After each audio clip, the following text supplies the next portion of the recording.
Nice. Hi, everybody. Hope you're all doing well. Good afternoon, good morning, good evening, wherever you're joining us from. I think we're going to wait for one more minute so that everybody joins us. As usual, in the meantime, it would be great if you can introduce yourselves in the chat. Let us know your name, your business name, and where you're joining us from. And if you want, what do you do? Like, what is the business for? Yeah, we've had sessions before where people actually build a network and collaborated through this chat room. So I've since then started it as a habit. So let's take one more minute and then we'll get started. Thank you.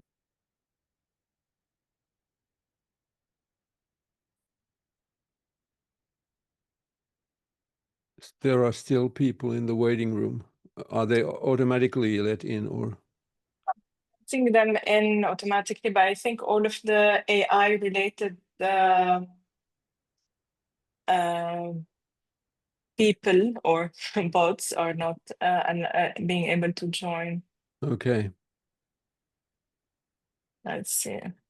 Abdel Basit is here. It's always fun. And when we have ITC people. Quite a popular session today.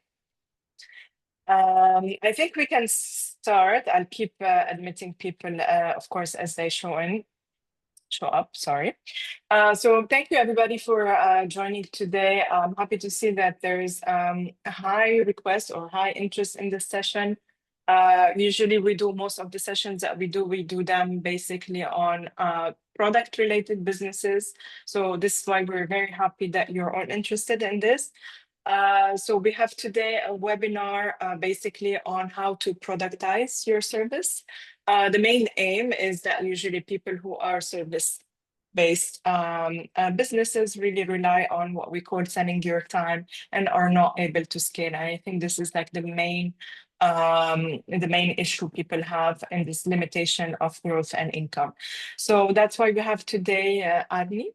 Arni comes from a different background that what he's going to present us today. He's a Finnish architect, but then also worked as a software development and management consultant with really a focus on helping companies turn their services into products. He's also the original developer of Thinking Portfolio. I hope you will mention it, Arni, today during the session. That has helped over 1 million end users in 50 countries. So welcome, Arnie, and thank you for taking the time, as I was telling you earlier, to have a session in August. But yeah, we're very happy to have you here. The floor is yours. Thank you, Jennifer. And it's so fantastic to see so many people attending today. I'm really surprised. Okay, so I have a presentation, so I will share it. And if you have any comments, ideas during the presentation or afterwards, you can place them in the chat box. So I'll have something to share. Okay, so as Jennifer mentioned, our topic today is how to productize your service. How to turn your service into a scalable product. And as she said, my name is Arni Heiskanen or Arni. I'm the CEO of AE Partners and also AEC Business. And I'm an avid blogger and podcaster in the construction sector. So what you will learn today, hopefully, what our objectives are, what is service productization, why it's beneficial, how to do it, and how to get started if you're interested. So who am I? So I have been an architect originally and a designer, design R&D manager. And during my architectural profession, I was involved in several, let's say, productized service offerings, for example, alternative officing, which was a service for office design and alterations for corporate clients. It was very popular at the time. Then I moved to management consulting, where I developed. I was just as typical management consultant. We sell hours. I was selling hours, but also we came up with some ideas about products like IT value barometer, which is a systematized service to measure an organization's IT maturity. So it was kind of a door opener for us into larger organizations. They first test their maturity, and then they decide that, okay, we need to do something about our IT maturity, and then we started our consulting process. And also I also used a lot of ideation tools during my consulting, and eventually developed an idea wall, which was actually a productized, so much productized that it was actually a software as a service eventually. And then software developer. As a consultant, we found out that companies needed some sort of tools to manage the hundreds, or even some companies had over 1,000 development projects, and they used Excel for that, and they had really very rudimentary ways of prioritizing those projects. So we decided to do something with Excel first, and then eventually it turned into Thinking Portfolio, which is a software as a service nowadays, used by over 500,000 users in 50 countries. So that's also the ultimate way of productizing your service. Well, let's start with the question: what is productization, and why you should even consider it? As somebody who's typically selling their hours, the idea of turning your service into a product might seem like a funny idea or stupid idea. After all, services are really flexible. I can do whatever the client wants, and they are typically happy about that. But somebody said that maybe we shouldn't call this productization, because maybe it's a kind of a wrong idea, but nevertheless it's the term that we use. I also think that it's more about end-to-end systematization or systemization of the service. So you kind of build a system that you can repeat and scale. Another even more radical idea about what is productization is that some consultant who was really specialized in this topic, he said that a service is fully productized when it can be licensed or its ownership can be traded.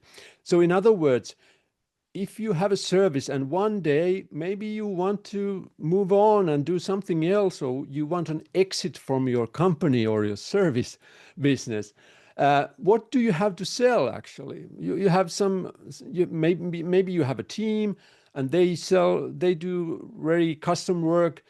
So what is it that you can sell? Can you sell your team? Can you sell your customer relationships? But if you have a productized service, you actually have something tangible, repeatable, scalable, that you actually can sell and or license to other companies or even other countries, as many companies have done. So maybe that's one of the extreme ideas of why to productize. Unproductized services, typically the service varies from customer and provider perspective every time. You typically answer to a request for proposals, and then you kind of form the actual service based on that request, and it's always a little bit different, a little bit unique. And the pricing is usually based on hours or individually written proposals. So the price varies from customer to customer, from case to case. And the quality and experience and the results of the service depend on individuals. So if you have somebody really good at this, they can get clients really love him or her, and she's always performing perfectly, but sometimes there's maybe somebody else who's not as good in what they're doing at that moment.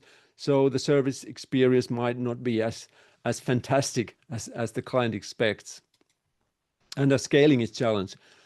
How do you scale if you have no systems in place? And so the idea of productized service naturally is that the scope, the process, and the results of the service remain unchanged. Of course, there can be several service packages, but in general, it's pretty well defined what you're doing. The price is fixed in some way. So I will talk about about pricing later on, but typically there is a price that you can set on your service, and it remains the same regardless of the client. And the quality, experience, and results of the service are systematized, so you don't have any surprises, so to speak. And scaling is possible, as I said earlier. So okay, these are some features of productized service, but what is the actual benefit? The benefit from the customer's point of view is that they know what they get, when they get it, and how. What is the process? What is their involvement in the process, and how much it will cost before the purchase. You have certainly yourself bought some services online or something online, and it's really difficult if you don't understand what the service is all about, how it's done, how much it will cost eventually. And if you find another alternative where these things are clearly expressed, probably you'll choose that service if possible. So customers are typically not interested in how we do things or who we are actually. They are interested in what they are getting from the service. What is the result? They have some need and they want a result that satisfies their need. But for us providers, if we have productized service, it's predictable. We know exactly what to do, when to do, what to produce, what is the end result. It's an efficient process. If you have a process, you can always improve it and streamline it. So it's like a progress, ongoing progress that you're enabling. It minimizes risks and budget overruns because the budget is known. It's not unclear. Of course, internally, that's another question which we can also discuss later. But what kind of services can you actually productize?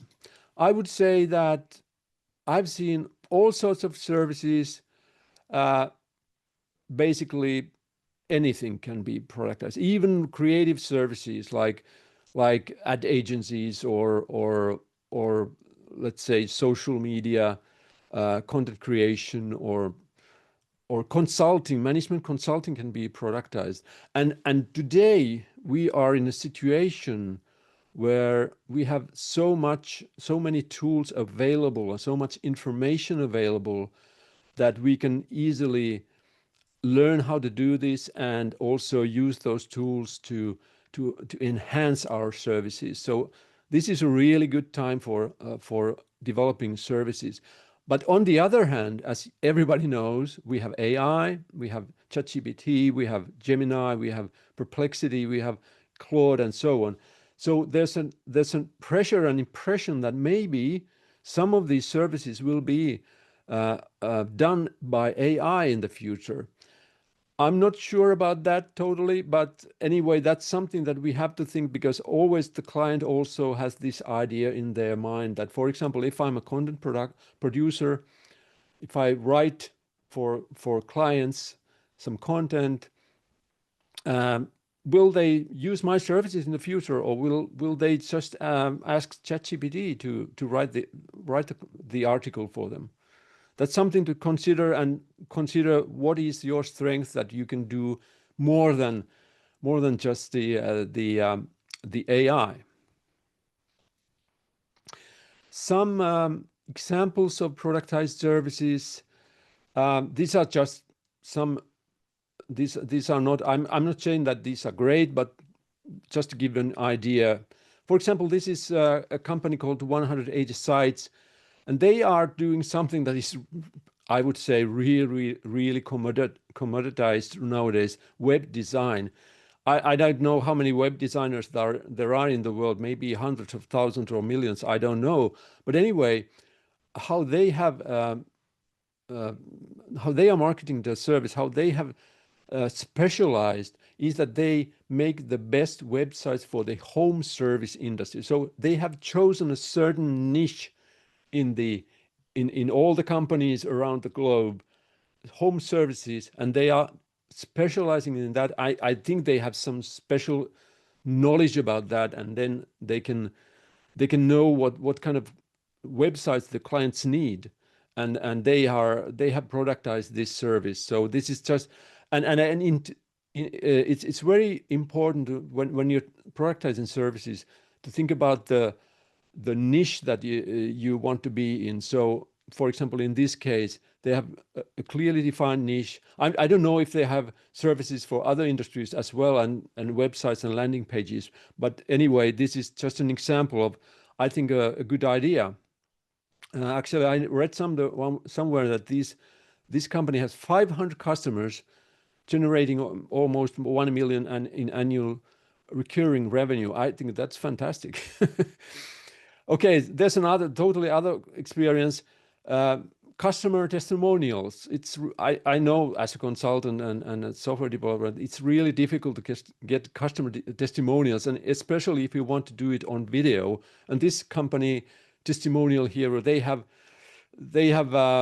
come up with an idea that they can make those videos for you, and also remotely or on location, so in person. And this is one of the services that I've used over many years. It's called Wordy. It's like online proofreading and copy editing services. So you have some text, you send the Word file, upload there, and then there are like hundreds of copy editors who somebody can some of them just take your copy editing work, and you can also have a team if you want. You can select certain editors that you always use, and they do it in a couple of hours, maybe even faster, and you get a fantastically edited text back. But this is an example of a service that I don't know what is the life cycle of this, how long this will be around, because basically we are doing this with AI nowadays. So always have to bear in mind what is the actual added value from having real humans do this instead of a machine. But I think they are still in business, even though I've used them like over 10 years now. But these were all online services, basically. So it doesn't mean that you cannot productize a service that is in person, like you're a photographer or a videographer, or you're doing some, let's say, beauty salon or something like that. It doesn't mean that it has to be online, not at all. So what is the process? How do you do it? Of course, there are many ways to do, but here is one 5-step or 5-phase process that I've used. I've given it a name, a PASTE, so it's easier to remember. It has 5 steps, and we'll go through those steps soon. So it's positioning, defining a customer, specifying their needs and service value. Maybe this is one of the most, if not the most important phase. Assemble, concretize, and define the revenue model. So what is your service? How you will make money with it? Codify, create a service blueprint. Equip, develop assets like marketing assets and so on, your websites and things like that. And then once you've done that and you are running the service and you're marketing and selling it, you get feedback. You have to refine and reassess how the service is doing. You develop the service. And maybe you can say that, okay, this service has no longer value. So we have to really pivot somehow to start a new positioning for our service, or totally new service. Who knows? But anyway, you always have to refine and reassess what you're doing. So let's now go through these 5 steps shortly. Define your customer and service value. As I said, this is maybe the most important thing. I have seen so many startups, for example, who have a fantastic idea, and they are really sure that this is a fantastic idea and everybody gets it and everybody wants to buy it, but they haven't really understood who's the customer and what do they actually want. They have no idea of that eventually, and as a result they often fail. So I would advise you to, first of all, identify your ideal customer and their underserved or unserved need that you can solve. Even if you already have a service and you have customers, this might be easy because you already, and it's always easier if you kind of are able to live the client's or customer's life, so that you know what their pain points are, what they want and what they need. And so, but if you're not totally familiar with who they are, this is something that you can also do before you actually start your new service. And nowadays we have fantastic tools to discover needs and analyze needs. We have online tools. And why not use ChatGPT to test your ideas and maybe do some market study with Perplexity or other tools. So we have a lot of information available. And once you know who your ideal customer is, and I really recommend, as I showed in the example, that you somehow narrow down the customer so that it's not just every business, it's not just every small and medium-sized business, but for example, it is, for example, car retailers or homeowners in certain area, or single entrepreneurs or anything like that. So if you are able to narrow down who your ideal customer is, it's easier to define how you can solve their problem with your service. And the simplest possible way, that's also something that I've seen, that the simpler you are, the easier it is for the customer to buy your service. And one critical thing is assess whether your customer is willing to pay for solving the problem, because every customer has a lot of jobs to be done, so to speak. But oftentimes they think, okay, I can do this by myself. I don't need anybody. Maybe there is a certain threshold that they see that they cannot really afford to use some service for something. But critical is that you understand if this is a problem so big that the customer is willing to pay something for it. It's not looking for some free choices for alternatives. So I'll use an example here because I've been an architect, so I use a designer example here. Let's say we start with a niche and specific pain point. Let's say a middle-income homeowner who wants to remodel their kitchen but can't easily find a designer. somebody who has a typical kitchen, and they want something new. Of course, they can use some online tools to design the kitchen, but they actually want themselves to do it. So we start with this kind of middle income homeowner who wants to remodel their kitchen, and he's willing to use some design help, but cannot find it easy. Let's humanize the customer. She's Sarah, 40, a single homeowner. She wants to renovate the kitchen, but finds it hard to use online design tools, even though, for example, IKEA have those. On the other hand, designers are many, but it's hard to find an affordable one that can deliver what she wants when she wants. So she kind of likes something a little bit special, not just a standard design, but she cannot really find a designer. She doesn't know anybody in that business. So if you're a designer in this case, you can say, okay, how about our service? Build a service where Sarah saves a day, at least, trying to find a designer, creates a brief for the suppliers and helps compare quotes. So our service can do that. So it can do the design and also help Sarah to find suppliers. A simple formula for defining your service or your service value proposition in this kind of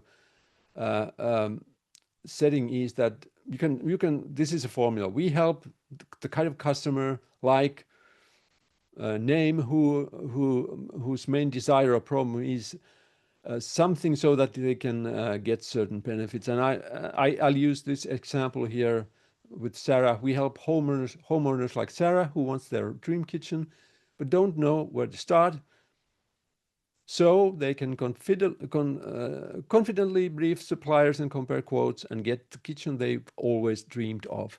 This is our value proposition, and this is something as a result of all this. So you have found the ideal customer, their need, and a customer who's willing to pay something, and then you have something to offer them that will solve their problem and make them happy. So this is how you should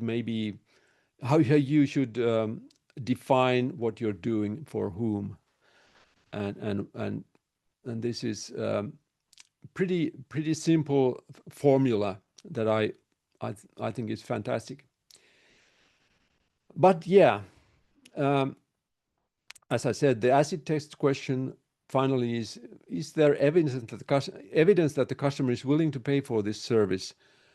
Because if you use a lot of time to build a service and then you find that nobody is actually interested in that kind of offering for that kind of price, then it has been a time wasted. So that's something to bear in mind, and we'll discuss a little bit about pricing soon. So that was the first and maybe the most important phase of productizing. The second phase is concretizing the offering. So if what is our core offer? And this designer who is designing kitchens, they actually give a name to the product. They call it Go Kitchen Design, 7-day professional kitchen design service. So if you're talking about productizing services, typically you have a brand name for the service, and in this case it's Go Kitchen Design. And what are the deliverables? What your core offer, but what do you actually deliver?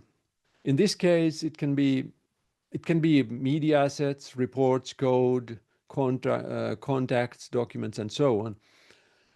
Or it can be like if you're let's say in a beauty business, it can be the deliverable be that the customer gets a new look or something like that. That is the deliverable, which makes them happy. In this case, with the kitchen designer, they offer a complete set of design documents and bill of materials.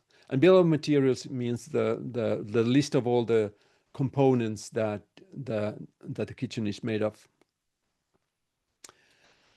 And then you think about the channels. How do you sell your service and deliver it, or deliver it in person, video call, website, app, social media, email, and so on. So there are many ways to deliver the actual service.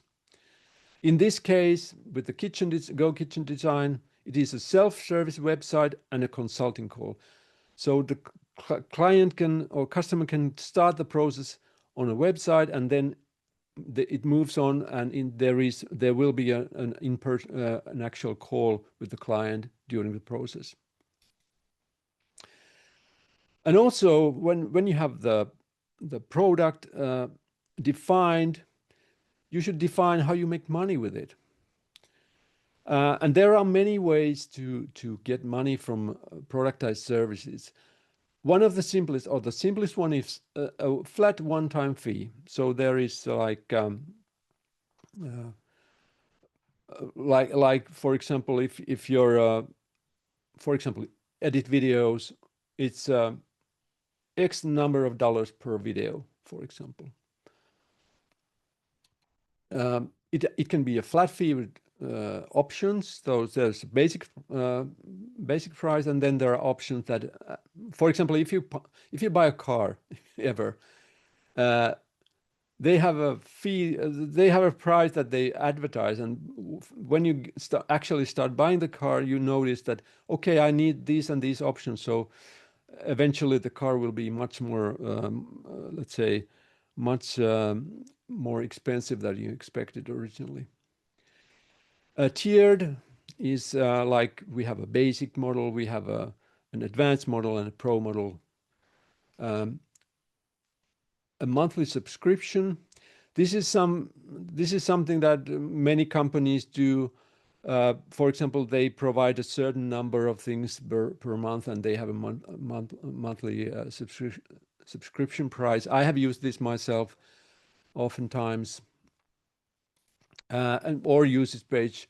For example, there are credits, and the client buys some credits, and then they use them for the service. So the revenue models are many. Success-based is maybe less used, but for example, some services can say that, okay, we will save you X number of dollars, or we get a percentage of the savings, for example. But that's less used, and it's because it's really difficult often to define what is success and how to measure it. In this case of example of Go Kitchen Design, they decided that they have three. This is a tiered pricing model. They have three levels. They have basic kitchen plan, premium design, and VIP design plus support. And each of these numbers are totally, I don't know, fake. But I read somewhere that the typical kitchen design on average is about $2,500 or something like that. So it's not totally off. But I know that some designers charge $20,000 for design. So it depends. But in this case, in this imaginary case, we have three levels, and typically you say what's included in each level. So I have seen that many companies price their offerings so that the basic or the cheapest one is something that is okay, but oftentimes the customer wants maybe the next level. So that is the most popular. And of course, how do you come up with these numbers is an interesting question. I think there are two ways to price your services. You can say it costs me. I want like if I'm a single entrepreneur, I know how much I need to earn so that I can do this I can live with this this service. So our costs, or if you have a team, you have salaries. If you use freelancers, you have to pay them and so on. So your cost plus some profit margin that you want to make, is it 20%, is it 30%, is it 10%? That is the product price that you're after. Once you've defined what is included, and then you come up with this price. The other way to think about this is, what is the client willing to pay? What is, for example, what is the market price for this kind of service? And then you naturally have to cover your cost plus your profit margin, which means that you have a maximum cost that you can bear with this price if you want to keep your profit margin. So that is actually a way, I think, a good way to think about this, because if we are cost-based, then we kind of assume that the cost is fixed, that we cannot do anything about it. This is our cost, our labor, our purchases, this is how much our service will cost. But in fact, if you think the other way, that we have this price and we have to cover this, we want to get a certain profit margin for this price, then you have to think, how can we reach that cost level? How can we make our service so efficient that we have no risk in this business? And whenever you price your service, of course, you cannot just, because a service is a service anyway, so it's not so that every project, even though it's however systematized it is, it's not going to be always the same. So there will be variations, and you don't have to, and you have to understand what is the, let's say, the average cost for providing the service. There will some costs will be higher, some will be lower, depending on the case. But so what is the average cost that we can bear? Okay, so we have a customer, we have a product, we have a package, we have a price. How do we actually do it, and how can we do it so that it's actually profitable? What I call this blueprinting, we can call it like any other way, but blueprint is kind of the plan how to do this service end to end. So it means that we map the customer journey from first contact to aftercare, and we document our backstage actions, templates, and tools. So that is the systematization part. And we ensure that what we do is repeatable, scalable, and not dependent on one person. So scalability is the one requirement, is that it's not dependent on one person's knowledge alone. So it can be taught and repeated. And here's a model for doing the blueprinting. I call it a zipper. It's like a zipper when the other side of the zipper is the customer's process, and the opposite side is our process, what we do in turn. The customer's journey typically starts with exploring suppliers. Customers typically don't buy services when they don't need them. So they have some idea of for example, if you think of this Sarah person, she is interested in remodeling her kitchen, but she's kind of looking for inspiration online and maybe some magazines and so on. So what should we already have some process before we actually sell anything? I would say that typically, if the client or customer knows about you just when they are buying, it's kind of a little bit too late sometimes. So I have noticed that it's really a good practice to educate and influence before the purchase. So be visible, be known to the market that you're serving. For example, social media and so on. So, for example, some companies have a blog, they are social media active, they have different, or they are on magazines and so on. So that's something that I recommend, because in the age of AI, it's becoming more and more important to be known and trusted before the client starts the purchasing process. Okay, the next thing the customer does is that they assess suppliers. And this is typically the way when you market your services, you use ads, social media, web, and so on. Then they buy the service, and hopefully you sell the service, you make the service easy to buy. You have a website, you have an app, or on some other way to order your service. And then the client participates in the process, because services typically involve some sort of participation from the client. And you deliver and support. You have a service portal, email, and so on. And then the client customer probably reassesses what they got. Are they happy, and so on? Do they recommend you? And you have to do some aftercare. So you use email marketing, for example. So this is just the let's say the high level picture of the thing. So every box in this, or an arrow in this process, is something that you have to do and think how you will do it effectively.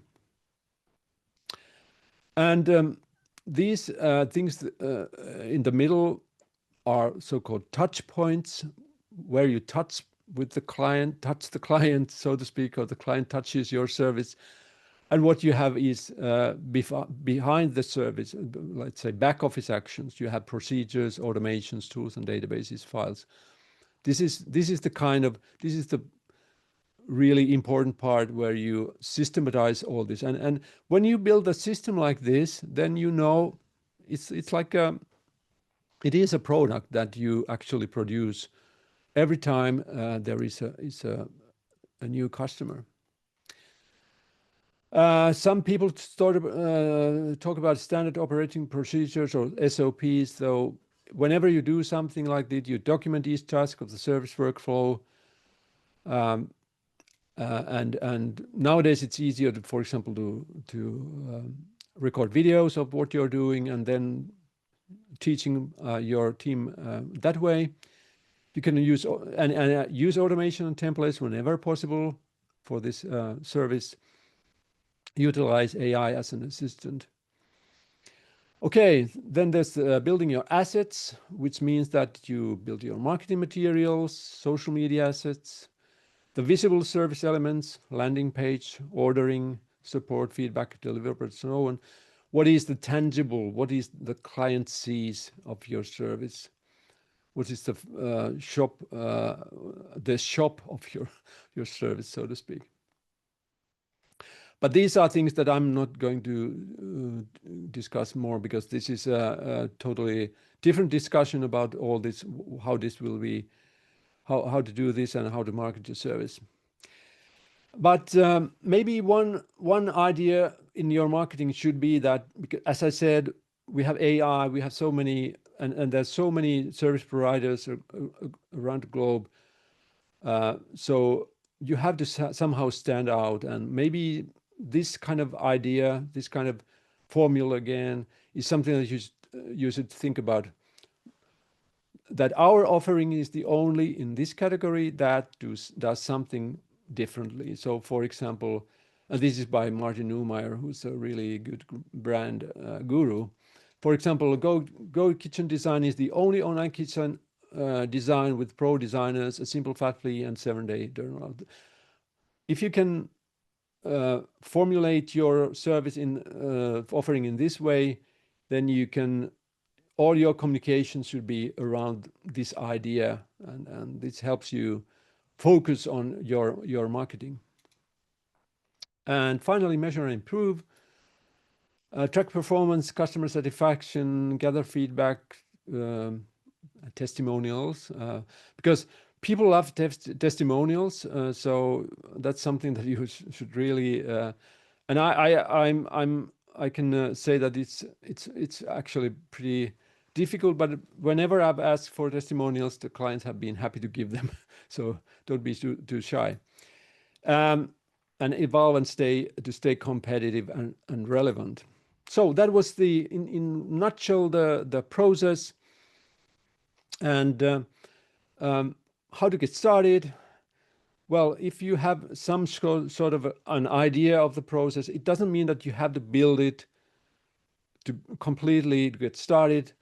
What you can do is that you can first develop your customer experience and and deliver the service as you have done before without any, let's say, systems.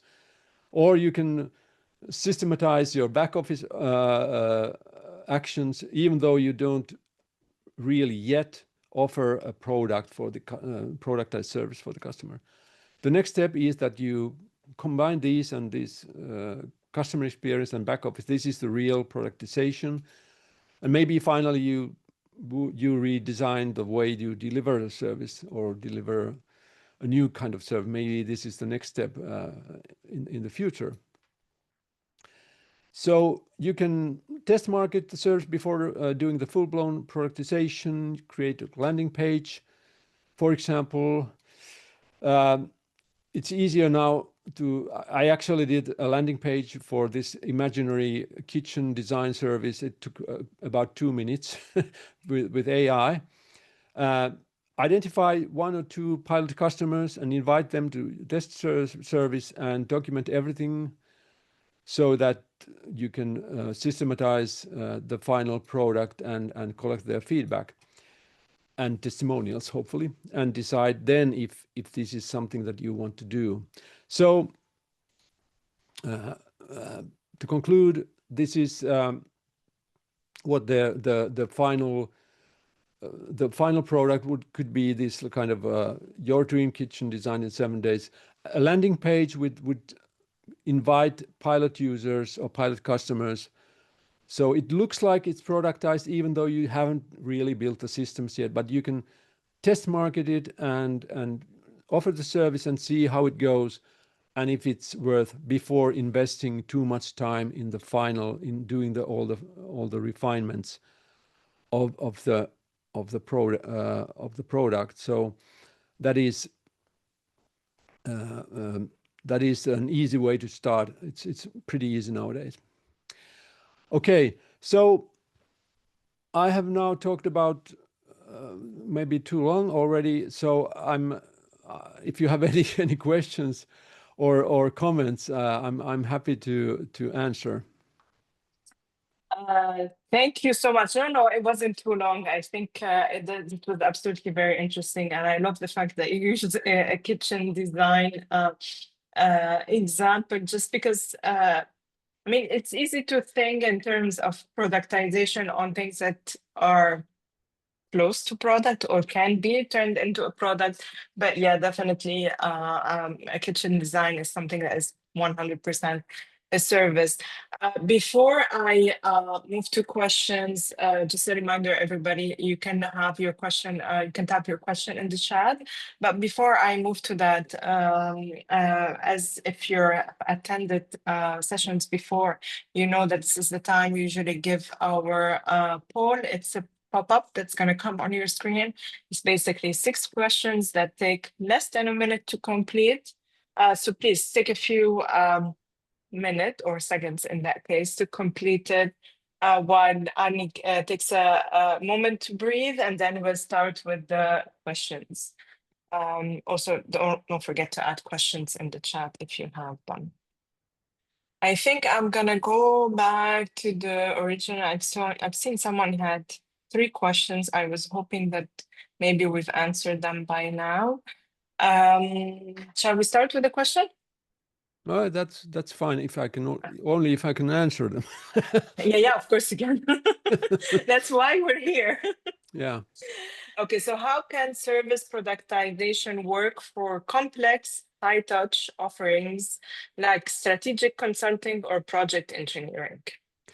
Yeah, I have done that. Yeah, that's a good question. as I mentioned in the very beginning, as a management consultant, we noticed that we have certain parts of the process that are repeatable and don't depend on the client.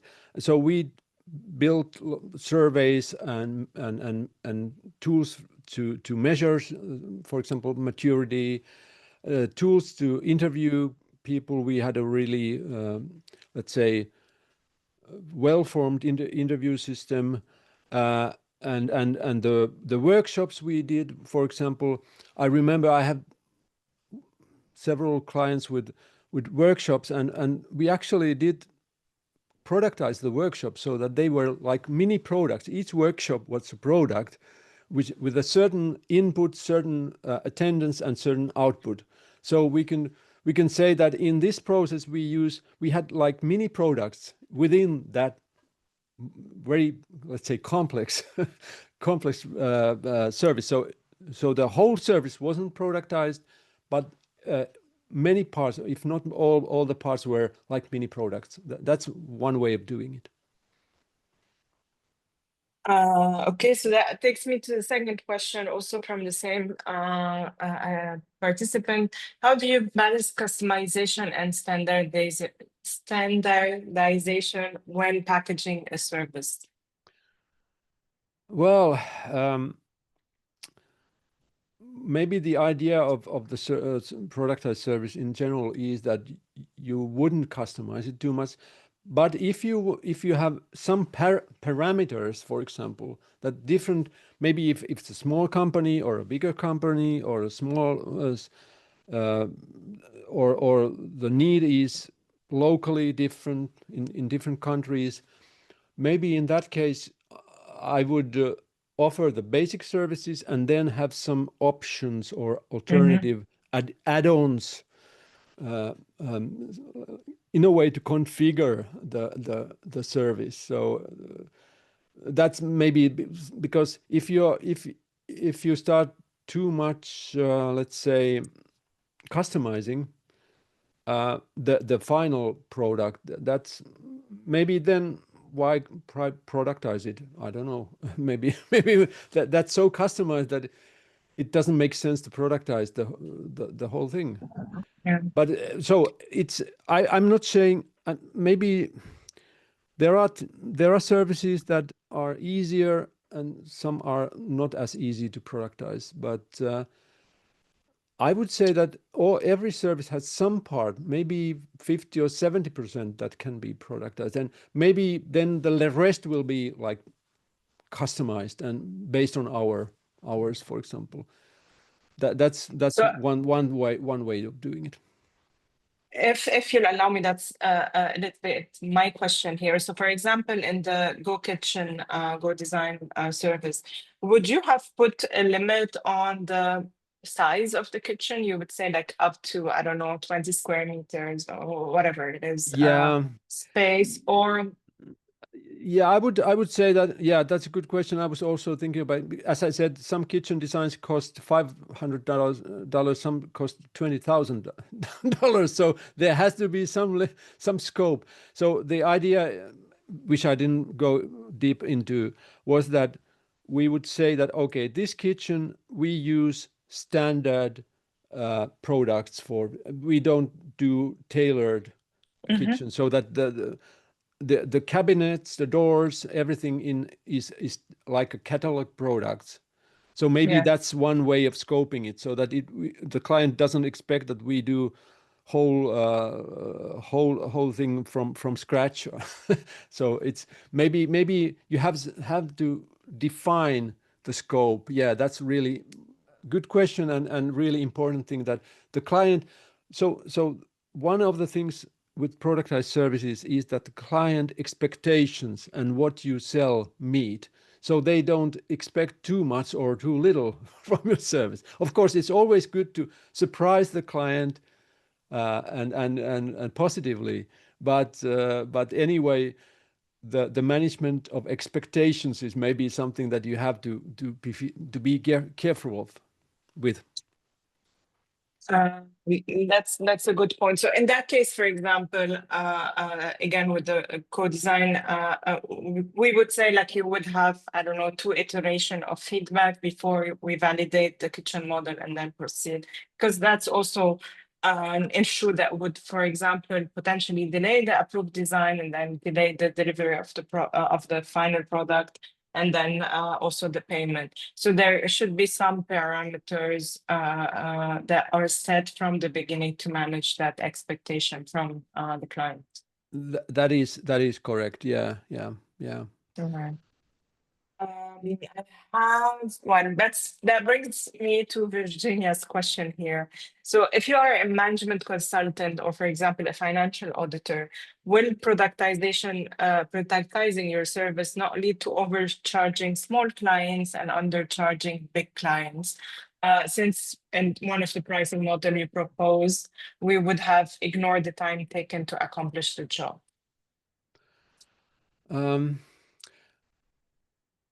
Typically, I guess yeah. I guess the answer here is in the first point in your defining who your audience persona is. Yeah, that is, yeah, exactly.